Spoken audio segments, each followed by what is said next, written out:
খাবার তুলেন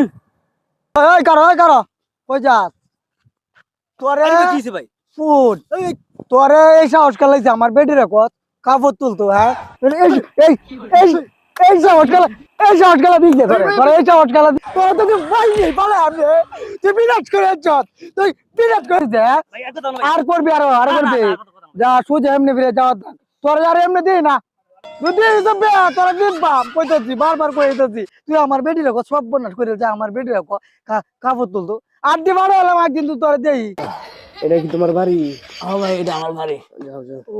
হইছে কি আমার তো কথা শুনি বুঝা কবুনি ভাই এক মহিলার কইছিলাম আবার কাপড়টা তুলুন লোকে তো তুই মহিলারে কি তা কইছ যে কাপড়টা তুলুন আবার এই তুই এই কথা কইলি কে রে? এটা তো খারাপ কথা, তুই এই কথা কইছস কে রে? কইছি যে গাড়ি যাইতাছে হ্যাঁ বিড়ি খাবার চাকা ধরে আসিন হ্যাঁ কাপড়টা তুলে কইছিলাম এটাই আহা আহা তোর কথাটা খুব খারাপ হইছে, তুই যে কথাটা কইছিস এটা খুব খারাপ হইছে। কথাটা সুন্দর কইরা কওনে তোরা আছিস আপা আপনি যে গাড়িত বইছুন আপনার কাপড়টা চাকাত লাগতে পারে একটু টান দিয়ে উড়ায় রাখুন বা একটু সরায় সাইড করে রাখুন এইভাবে। তুই সরাসরি কথা কইছ আপা কাপড় উড়াই তাহলে কথাটা খারাপ হইছে না? এই যে তুমি তোরা তো মন কইতেছে আমি তোর মাথা হকর হড়ে মাইরা লাগি বানি মাইরা তোরা না আমাকে তোরা মাইরা লাগি বালা